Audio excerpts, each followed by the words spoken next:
Le grand forum Fréquence Évasion. Les politiques s'expriment en toute liberté. Fréquence Évasion, le grand forum, c'est dans quelques instants. C'est le grand forum Fréquence Évasion. Dans quelques instants, nous recevrons Laurent Louis, député belge et président de Debout les Belges. À tout de suite.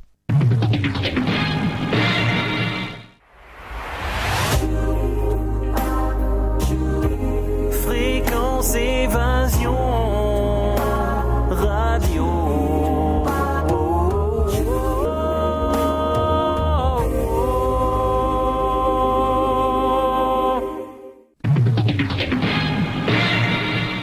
Laurent Louis, bonjour et merci d'être avec nous. Bonjour, merci de me recevoir.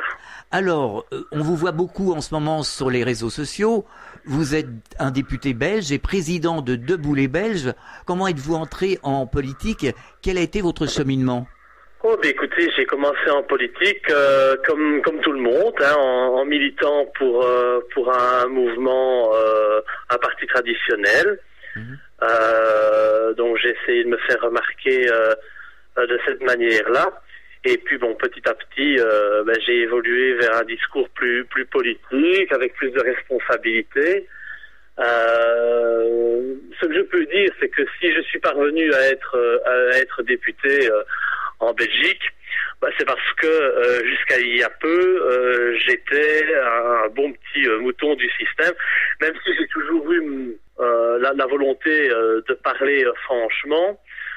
C'est clair que j'étais toujours un bon petit mouton, et sans ça, d'ailleurs, je n'aurais jamais eu la possibilité d'accéder au Parlement. Ça, c'est une réalité.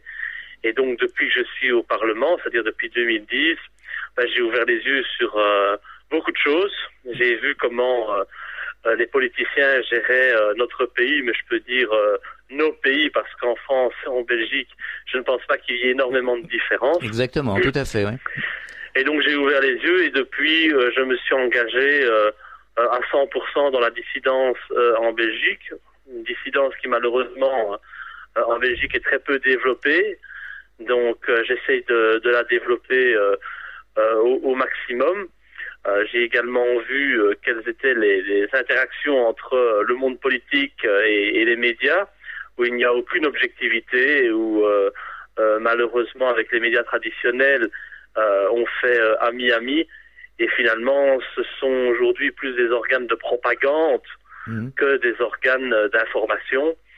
Donc tout ça m'a permis d'ouvrir les yeux, de voir que la réalité n'était pas celle qu'on nous raconte tous les soirs lors des journaux télévisés ou dans la presse papier, qu'il y avait énormément de manipulations, de mensonges, et surtout une entente très cordiale entre les journalistes et les politiques.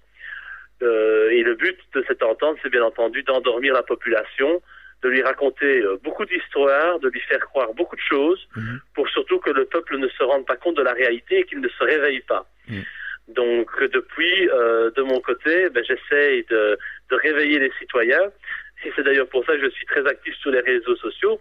Vous me direz, je n'ai pas d'autre choix que de l'être, puisque, mis à part les réseaux sociaux, je suis totalement censuré partout dans les médias traditionnels. Donc je n'ai que les réseaux sociaux pour me faire entendre, et je pense aujourd'hui que c'est suffisant, et qu'en tout cas les gens qui s'éveillent et qui ont la volonté de faire des recherches se trouvent sur Internet. Donc finalement, je suis assez satisfait de cette situation, et pour moi, aujourd'hui, ne pas apparaître dans les médias mensonges, c'est peut-être plus une reconnaissance de mon travail qu'un problème. Alors il y a certains médias alternatifs quand même qui vous ont tendu la main, qui vous ont offert leur micro, ou je sais pas, peut-être un journal aussi, qui vous écoute, qui vous donne la parole. Oui, les médias alternatifs, ils existent en France. Oui. Donc ça, bien entendu, je remercie tous les amis français qui font preuve d'objectivité et qui relaient l'information. Malheureusement, en Belgique, ça n'existe pas. Ah bon? Il n'y a pas de médias alternatifs en Belgique. Il y a quelques médias satiriques, mais qui sont encore une fois contrôlés par le pouvoir en place. Donc c'est vrai que c'est une image qu'on n'a pas toujours de la Belgique, que on présente plutôt comme parfois un modèle. On en est très très loin. La liberté d'expression en Belgique est totalement cadenassé. Et c'est beaucoup plus vicieux que ce que l'on connaît en France. Alors vous êtes monté au créneau à l'Assemblée nationale en dénonçant les vices et crimes commis par certains élus. Vous avez parlé aussi de pédophilie. Ça a dû faire un sacré remue-ménage à l'Assemblée nationale. De remue-ménage, oui, c'est-à-dire qu'ils ont tous quitté l'Assemblée, mais ça, je m'y attendais. De toute façon, à chaque fois qu'on dit certaines vérités qui dérangent, la réaction des députés n'est pas de s'opposer à ce que je dis, mais c'est de fuir.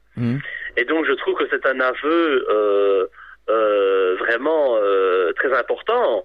Moi, lorsque l'on dit quelque chose sur moi qui est faux, je me défends. Je me défends et je prouve le contraire. Or, les personnes que j'ai attaquées, comme le Premier ministre Elio Di Rupo, elles préfèrent fuir plutôt que de répondre à mes accusations. Donc c'est quelque chose qui m'interpelle fortement.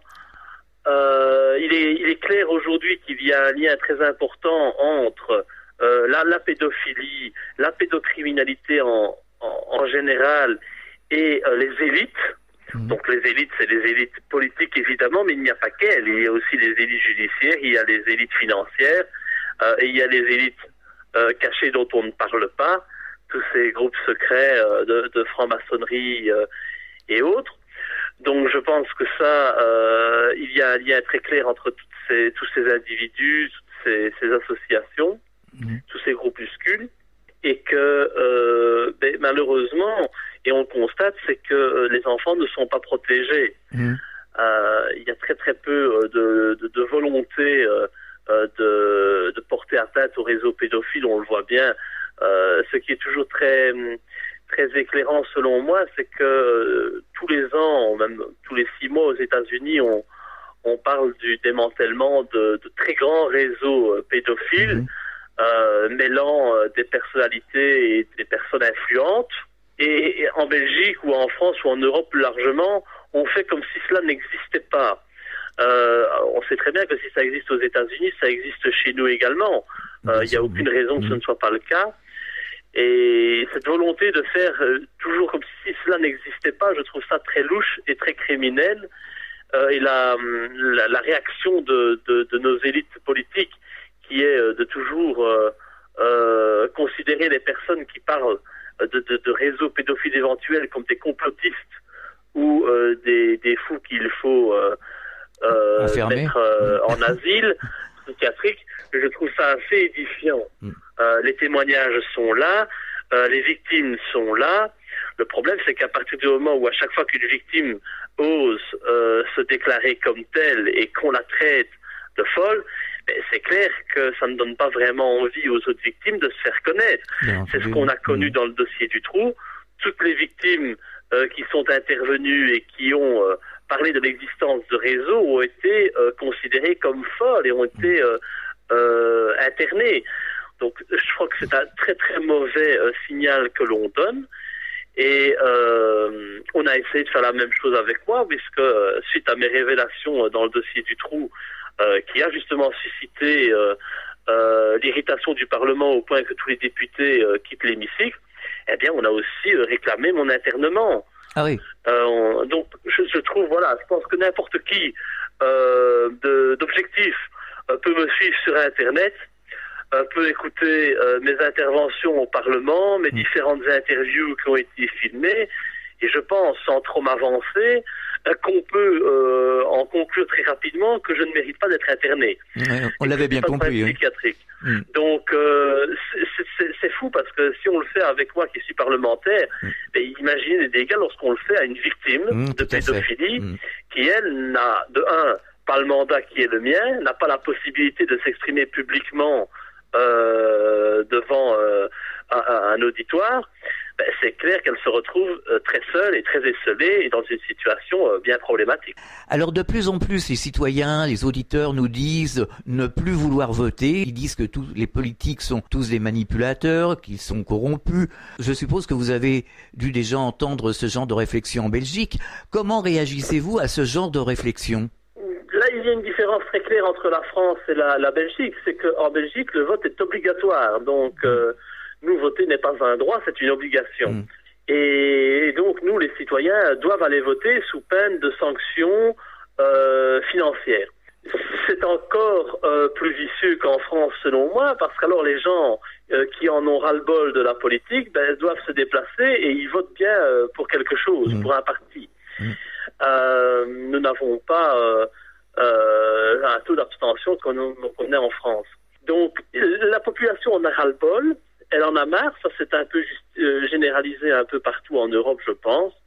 La population se rend bien compte que les politiciens d'aujourd'hui ne les représentent plus, que les politiciens sont là pour défendre des intérêts qui ne sont pas ceux de la population, et donc il y a un ras-le-bol, le fossé entre les discours politiques, les promesses et la réalité que vivent tous les jours les citoyens, eh bien, il ne cesse de se creuser.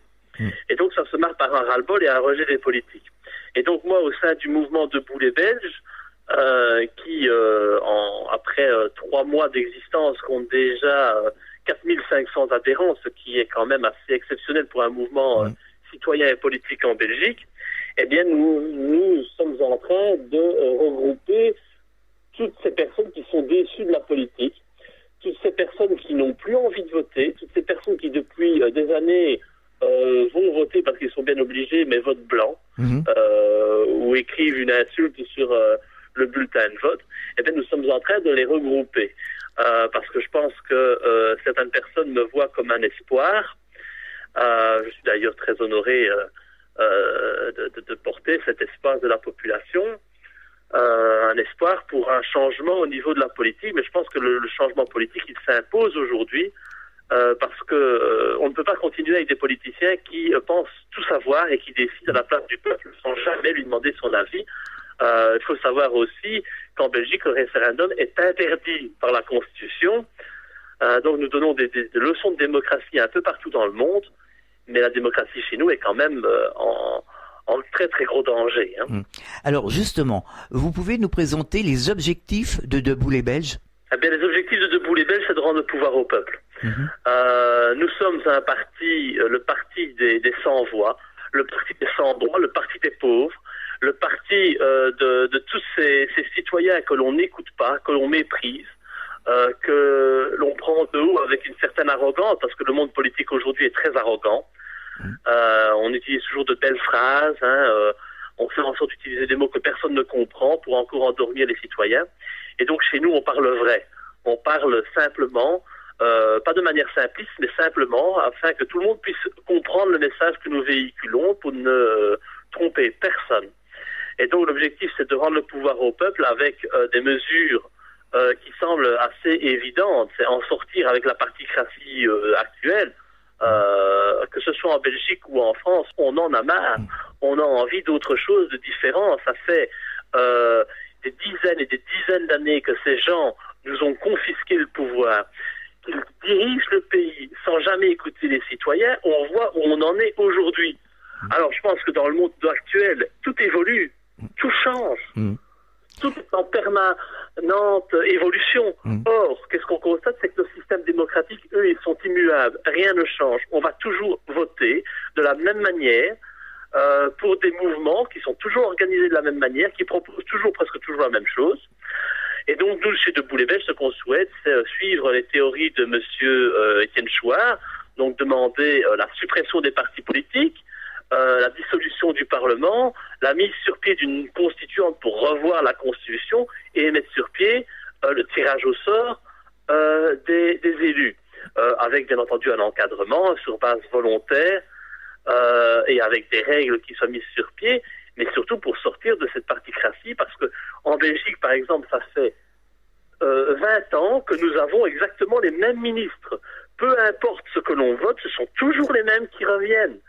À un moment donné, quand on voit que les ministres, les ministres passent d'un poste à l'autre, d'un ministère à l'autre, et on se dit qu'ils n'ont pas la compétence. On ne peut pas être calé au niveau du droit, puis passer à la santé, puis aller à l'enseignement, et puis aller à l'intérieur. Ça, ce n'est pas possible. Il y a un moment donné où il faut se rendre compte que les citoyens, ils n'y gagnent rien. Donc voilà, c'est vraiment aujourd'hui mener une politique par le peuple et pour le peuple. Et ça, c'est la volonté de Debout les Belges, dans un objectif de réconciliation et d'unité nationale. La situation est telle en Belgique que le pays est proche de l'explosion à cause de la volonté des dirigeants politiques. Nous sommes à quelques pourcentages près d'arriver à la séparation du pays. D'ailleurs, le pays sera encore en danger lors des prochaines élections. Lors des dernières élections, nous avons mis 2 ans pour former un gouvernement. Donc j'espère qu'on ne va pas revivre ça cette fois-ci, parce que c'est encore les citoyens qui sortent perdants, évidemment, de tout cela. Et aussi une réconciliation au niveau des populations d'origine étrangère, les immigrés qui vivent chez nous, avec lesquels malheureusement nous n'avons pas suffisamment de contact, ce qui crée une peur de l'autre. Et moi je veux surpasser cette peur de l'autre pour qu'on travaille tous main dans la main pour développer notre pays et lutter surtout contre le pouvoir en place. Alors je suppose que vous êtes favorable à la démocratie directe telle qu'elle est instituée en Suisse, par exemple? Bien sûr, la Suisse est un exemple en la matière, même si tout n'est pas parfait. Au moins sur de nombreuses questions importantes, le peuple suisse est écouté, on lui demande son avis et il est respecté. Parce que bon, on sait très bien que dans nos pays, même quand on demande l'avis de la population, l'avis n'est jamais respecté. On l'a vu en France avec les derniers référendums au niveau européen, où malheureusement, c'est cause toujours tu m'intéresses, mais on ne suit jamais la volonté des citoyens. Donc c'est clair que le référendum, c'est quelque chose que nous défendons bec et ongle, et je pense que si le référendum était aujourd'hui d'application, il y a énormément de lois qui ne seraient pas votées, parce que toutes les lois que nous votons aujourd'hui sont des lois négatives. Ce sont des lois qui restreignent les libertés, la qualité de vie des citoyens. Il n'y a jamais rien de positif. Dernièrement encore, en Belgique, nous avons voté une loi qui permet l'euthanasie des mineurs. Ah oui. Nous sommes le 2e pays au monde à l'autoriser après les Pays-Bas. Tout cela s'est fait sans débat au niveau des citoyens. Ça a été décidé en 3 jours de discussion au Parlement. Je trouve ça particulièrement léger. Nous n'avons fait aucune audition. Nous n'avons pas auditionné les responsables, les médecins, les pédiatres. On ne leur a même pas demandé leur avis. D'ailleurs, ils étaient contre. Et la loi est passée en 3 jours. Il est clair qu'une telle loi ne serait jamais passée avec un référendum, ou toutes ces lois qui aujourd'hui dénaturent notre société et sont en train de mettre sur pied ce que j'appelle une démoralisation générale de la société, où on retire toute valeur morale, éthique, religieuse. C'est un projet bien entendu maçonnique. On sait très bien que ce projet est défendu dans les loges et les arrière-loges de la franc-maçonnerie. C'est un projet satanique et contre lequel je lutte de toutes mes forces, mais c'est difficile parce que je me sens bien seul. Alors vous avez quand même des soutiens? Il y a des soutiens au niveau de la population, et ça c'est le plus important. Sur les réseaux sociaux, je pense qu'aujourd'hui, Laurent Louis est connu par rapport à mes prises de position. Je vois bien quand je sors en rue que les gens me soutiennent. C'est assez extraordinaire, alors que je n'ai aucune publicité nulle part. On voit bien qu'aujourd'hui, il y a quand même possibilité de contrecarrer le pouvoir en place et les médias traditionnels qui me censurent, et donc ça je m'en réjouis. Le problème, c'est que moi j'aimerais bien avoir un soutien au niveau politique, et ce soutien politique, je vois qu'il est impossible à mettre en œuvre. Aucun responsable politique aujourd'hui n'est prêt à me soutenir, que ce soit en Belgique, en France ou ailleurs, en Europe. Donc j'ai essayé avec différentes personnes, mais malheureusement tout le monde manque de courage, et je trouve ça dommage parce que ce n'est qu'en finissant, en étant peut-être stigmatisé par le pouvoir en place et les médias traditionnels, que l'on arrivera à véritablement changer les choses. On marque une pause, on revient dans quelques instants. Fréquence Évasion. Poussez vos coups de gueule en direct sur l'antenne. Composez le 09 79 35 29 60, le direct live de Fréquence Évasion. Vos messages seront diffusés chaque jour sur l'antenne. La crise, le pouvoir d'achat, le gouvernement et tout autre sujet d'actualité, c'est la libre antenne sur Fréquence Évasion 09 79 35 29 60. Coup d'un appel local est gratuit depuis une ligne internet. Fréquence Évasion. Nous sommes de retour sur Fréquence Évasion, toujours en compagnie de Laurent Louis, député belge et président de Debout les Belges, la deuxième partie du Grand Forum. Que pensez-vous justement de l'histoire Dieudonné? Il y a quelques auditeurs qui sont un peu perdus dans cette histoire de quenelle. Les auditeurs nous disent que Dieudonné cultive un petit peu l'ambiguïté. Vous en pensez quoi, vous, de l'affaire Dieudonné? L'affaire Dieudonné, je pense que c'est édifiant sur plusieurs points. Le premier, je connais Dieudonné. C'est quelqu'un que je connais de mieux en mieux, que j'ai appris à connaître et que j'apprécie énormément. Je pense qu'il a déjà dit clairement à de très nombreuses reprises quelle était la signification de la quenelle, qui n'est pas le salinaudie inversé que M. Valls veut voir un peu partout, mais qui est simplement un geste de rejet du système. Je pense que le geste, il est clair, c'est un bras d'honneur beaucoup plus élégant. Ça veut dire, le système, je l'emmerde. Dit comme on pourrait le dire à un comptoir de café. Mais je crois que on essaye de mettre une certaine ambiguïté sur ce message alors qu'il n'y en a aucune. Maintenant, par rapport à la Shoah, par rapport à la communauté juive, je comprends très bien le positionnement de Dieudonné. Dieudonné est d'origine africaine. Son peuple a souffert durant la colonisation, souffert durant les différentes guerres, et ses ancêtres n'ont jamais été reconnus comme de véritables victimes. Alors que la victimisation juive, on la connaît, et on doit l'entendre à longueur de temps. Ce n'est même pas un jour par an qu'on l'entend, mais la Shoah, on en parle presque toutes les semaines. Je suis d'accord qu'on en parle. Commémorons autant qu'on veut. Si on n'avait que ça à faire, commémorons. Malheureusement, ce que je vois, c'est que des gens en France, en Belgique, eh bien, il y a des gens qui sont de plus en plus nombreux à mendier dans la rue. Quand je vais à Paris et que je vois des dames âgées, 70, 80 ans, des Françaises, mendier pour manger, je trouve ça affolant. C'est ces gens-là qu'il faut s'occuper actuellement. On n'a plus le temps de commémorer. Il faut s'occuper de la misère humaine aujourd'hui que l'on connaît dans nos rues, parce qu'elle se développe à vitesse grand V. Donc, toujours nous ressortir les mêmes pleurnicheries. Moi, je veux bien, mais alors pleurnichons pour tout le monde. Pleurnichons pour les victimes actuelles du néocolonialisme, de la néocolonialisation. Pleurnichons pour les victimes du sionisme. Pleurnichons pour ces pauvres victimes palestiniennes qui voient leur territoire se restreindre de jour en jour. Pleurnichons pour les victimes de la colonisation, ces victimes qu'on ne veut même pas reconnaître.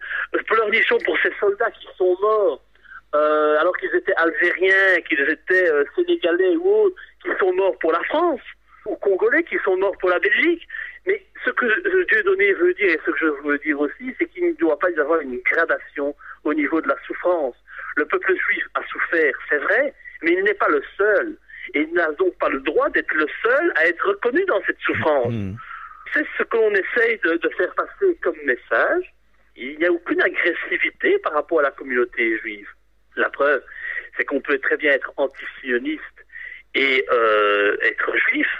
Ce n'est pas incompatible. Moi, j'ai des amis qui sont antisionistes et qui sont juifs et qui comprennent totalement le discours de Dieudonné, qui comprennent mon combat également contre le sionisme. Quand des rabbins antisionistes manifestent à New York, personne n'en parle, alors qu'ils sont des milliers. Pourquoi? Oui, alors le message est clair. On veut toujours mettre, faire planer ce doute et cette menace de l'antisémitisme comme si c'était quelque chose qui se développait. Ce n'est pas le cas.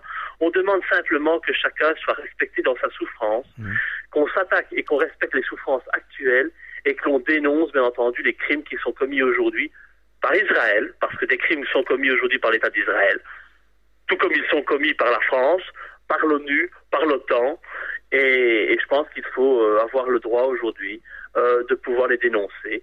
Et en plus de cela, je serai toujours aux côtés de Dieudonné parce qu'il défend la liberté d'expression. Cette liberté d'expression qui est un peu variable, parce que vous savez, quand on veut faire des caricatures de Mahomet, tout le monde applaudit, personne n'y voit de problème. C'est vrai. Ouais. Donc, par contre, quand on veut faire une blague sur les Juifs, c'est directement l'antisémitisme. Et pourtant, nous, les Belges, on est habitués d'avoir des blagues sur nous. On ne crie pas au racisme pour autant. Donc, je pense que les Juifs doivent aussi comprendre ça.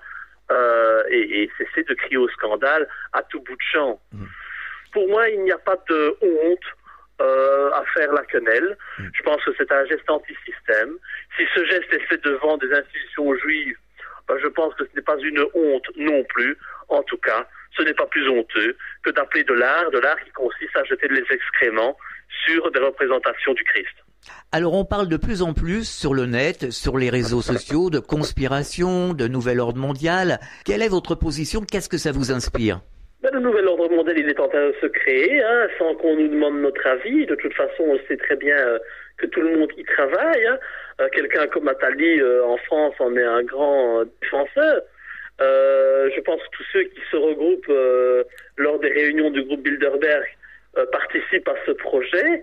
Le but, en fait, c'est de créer un nouvel ordre mondial avec un gouvernement unique. Ça arrangerait tout le monde, bien évidemment. Et nous le critiquons, nous le dénonçons, nous voulons absolument nous opposer à ces projets, parce que ce sont des projets qui sont totalement néfastes pour la population. Moi, je tiens à ce que mon pays reste libre et souverain. Je ne suis pas nationaliste, je suis patriote. Donc je ne vois pas les autres comme une menace, mais je tiens simplement à rester maître chez moi. J'espère que on pourra conserver cette liberté que l'on nous restreint vraiment de manière de plus en plus importante ces dernières années. Et c'est surtout au niveau du projet européen qui est très néfaste. Donc je pense que nous, on se bat contre ce nouvel ordre mondial. Je ne suis pas le seul à en parler.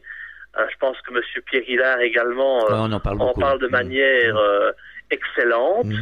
Voilà, je pense pas que c'est de la conspiration que de le dire. Je pense que c'est d'utilité publique que de le dénoncer, parce que ces groupes existent et ils essayent de décider à la place des citoyens en retirant finalement de nos parlements toute liberté de décision. Et ça, c'est très grave, puisque c'est une attaque directe contre nos pseudo-démocraties et notre souveraineté nationale. Alors comment réagissent justement les citoyens qui sont à Debout-les-Belges justement face à tous ces problèmes, notamment le nouvel ordre mondial? Et comment nous réagissons? C'est que nous avons la volonté d'éveiller la population et d'ouvrir les yeux aux personnes qui croient encore que la réalité, c'est celle qu'ils voient tous les soirs lors des journaux télévisés. Donc c'est un travail de longue haleine, parce que nous nous battons contre une machine énorme qui a des moyens financiers sans fond. Donc nous travaillons à notre échelle en essayant de faire passer le message. Je pense que c'est l'information qui prime et qui joue. Nous allons y arriver, parce qu'aujourd'hui, malgré les tentatives de contrôler Internet, comme les plans ACTA, Adopi, etc., où on voit très bien qu'on tient encore à limiter notre liberté d'expression sur Internet, parce que les dirigeants se rendent compte du danger que ça représente pour eux et pour leurs projets. Eh bien, on en est encore loin. Il y a des choses qui existent et nous avons encore la liberté de nous exprimer, de faire passer le message. Les contrôles sont encore très difficiles à mettre en œuvre sur Internet, et donc ça, on essaye d'en profiter, bien entendu. Nous sommes positifs. Nous avons l'espoir qu'un changement est possible, et qu'il est possible à partir du moment où tous les citoyens peuvent se réveiller et avoir accès à une information objective, honnête et intelligente. Quelles sont les actions concrètes que vous faites, que vous réalisez à Debout-les-Belges? Les actions concrètes sont surtout nos interventions lors des week-ends où nous allons à la rencontre de la population pour faire passer notre message. Donc nous avons énormément de travail. Il faut justement informer la population de l'existence de notre mouvement. Nous devons récolter des signatures de citoyens, d'électeurs. Donc tout ça prend du temps. Donc les actions actuellement, elles sont surtout limitées à une action plus électorale. Mais après, nous avons comme ambition de travailler à l'amélioration de la qualité de vie de nos citoyens. D'ailleurs, il est déjà prévu que si nous avons un siège, si nous conservons le siège qui est le mien aujourd'hui, une partie de la dotation que nous recevrons du financement public sera octroyée directement à des projets concrets pour améliorer la vie des citoyens. Nous avons déjà bien réfléchi à un projet pour sortir des SDF de la rue, avec un projet de réinsertion, de formation, Donc voilà, pour nous c'est très important de créer des projets concrets et d'utiliser surtout l'argent public que l'on donne aux mouvements politiques, non pas pour nous engraisser et augmenter notre capital ou notre compte en banque, mais pour venir en aide à la population qui, je crois, en a bien besoin. Alors comment peut-on faire pour vous aider justement? Eh bien, pour nous aider aujourd'hui, c'est surtout en faisant passer le message, en relayant mes interventions, en adhérant au mouvement, parce que je pense que Debout les Belges dépasse largement la Belgique. Nous avons des adhérents à travers le monde entier. Je pense qu'on a quelques centaines d'adhérents français. Nous avons un discours universel. Donc l'important aujourd'hui, comme toutes mes interventions ont un discours assez universel, ça touche tout le monde. Et donc je pense qu'on a intérêt à travailler main dans la main et à former une belle petite toile d'araignée pour que l'on soit, comme Étienne Chouard le dit, de bons petits virus et que nous rendons bien malade ce système qui nous opprime et qui, lui, ne prend pas vraiment intérêt ou compte de notre santé. Donc voilà, c'est faire passer le message. Bien évidemment, nous avons besoin de soutien financier parce que sans argent, on n'arrive jamais à rien dans le monde d'aujourd'hui. Malheureusement, pour l'instant, nos comptes en banque n'ont pas encore pu être ouverts. Ça fait 3 mois qu'on essaye d'ouvrir un compte en banque, mais malheureusement, aucune banque n'accepte le mouvement Debout les Belges, ce qui est quand même incroyable. On accepte des ASBL qui sont néofascistes, qui sont communistes, qui sont trotskistes, qui sont de toutes sortes, mais Debout les Belges, qui est un mouvement citoyen tout à fait démocratique, absolument pas extrémiste, là on lui pose des problèmes. Donc nous sommes en tractation pour avoir un compte en banque et puis nous allons mettre sur notre site internet un appel aux dons en espérant pouvoir compter sur le soutien de la population. Ce n'est pas pour avoir de l'argent ou pour aller le dépenser au restaurant, c'est tout simplement pour pouvoir faire des flyers, des tracts, comme on dit en France, pour pouvoir le distribuer de manière la plus large possible dans les boîtes aux lettres des citoyens, parce qu'il y a comme ça, sans accès aux médias, que l'on pourra toucher tous les citoyens, permettre qu'ils ouvrent les yeux et qu'ils nous rejoignent et que finalement ils parviennent à s'opposer au pouvoir en place, qu'on rende le pouvoir au peuple et qu'on améliore notre vie, parce que là, on n'a jamais connu un tel recul au niveau de notre qualité de vie, de nos acquis sociaux surtout. Rappelez-nous l'adresse justement de Debout les Belges, l'adresse internet. Donc c'est www.deboutlesbelges en un mot .be. D'accord. Debout les Belges, comme ça c'est écrit. Il y a aussi mon site personnel, laurentlouis.be, donc en un mot également, où là vous pouvez avoir toutes les informations et surtout nos pages Facebook. J'ai plusieurs comptes sur Facebook, mais nous avons une page Debout les Belges sur Facebook. Donc ça permet aussi pour nous d'avoir un contact direct avec les citoyens, d'écouter leurs revendications, leurs demandes et bien entendu de les transmettre au Parlement. Je pense que c'est la vocation d'un mouvement citoyen, c'est d'être la voix du peuple, la voix des sans-voix, la voix de ceux qu'on n'écoute jamais. Alors pour terminer, Laurent Louis, est-ce que vous auriez un message adressé aux auditeurs, un message particulier? Mais je pense que chacun doit se rendre compte du pouvoir que l'on a. Depuis trop longtemps, les politiciens ont fait en sorte de faire de nous faire comprendre finalement que la politique c'était quelque chose d'intelligent, d'important, ça ne nous concernait pas et qu'ils s'occupaient de nous, que nous ne devions pas nous occuper de politique. Ils ont fait ça de manière très habile, au point qu'aujourd'hui les citoyens pensent qu'il faut faire des études pour faire de la politique. Il ne faut pas faire d'études pour être politique. Il faut simplement avoir du bon sens et savoir, par exemple, gérer un budget de famille au quotidien. Malheureusement, ceux qui font de la politique aujourd'hui, ils sont nés avec une petite cuillère en or dans les doigts. Et ils n'ont aucune connaissance de la réalité, de ce que vivent les citoyens au quotidien. Ils ne savent pas ce que c'est que d'avoir des difficultés pour terminer le mois. Ils ne savent pas ce que c'est que de voir leur frigo vide. Ce sont des gens qui ont toujours été habitués à avoir des facilités financières. Et c'est ce qui explique qu'aujourd'hui, les mauvaises politiques qui sont menées et la détérioration de notre qualité de vie. Donc moi, je suis là pour que les citoyens se rendent compte que la politique, ils peuvent en faire eux-mêmes, qu'ils peuvent tous être les acteurs du changement et que chacun à son niveau, on peut contribuer à l'information. Non seulement on peut se lancer en politique, je pense qu'il y a déjà des citoyens qui me demandaient en France s'il était possible de développer un Debout les Français. Mais allons-y, créons un Debout les Français. Je pense qu'il existe le mouvement Debout la République de Dupont-Aignan. Ouais, Nicolas Dupont-Aignan. Nicolas Dupont-Aignan, qui est quelqu'un de très sympathique, que j'apprécie beaucoup, mais manque de courage. Donc je pense qu'il y a la place pour un Debout les Français. Chacun peut le faire et développer ce mouvement et informer ses amis, sa famille, ses collègues de travail, faire tourner des vidéos, faire passer des petits messages pour essayer d'éveiller les consciences. Ça, nous sommes tous responsables. Et il y a une chose aussi qui est très importante, c'est que finalement, c'est Michel Sardou qui disait dans une chanson, on a le pays qu'on mérite. Eh bien oui, je crois qu'on a le pays qu'on mérite.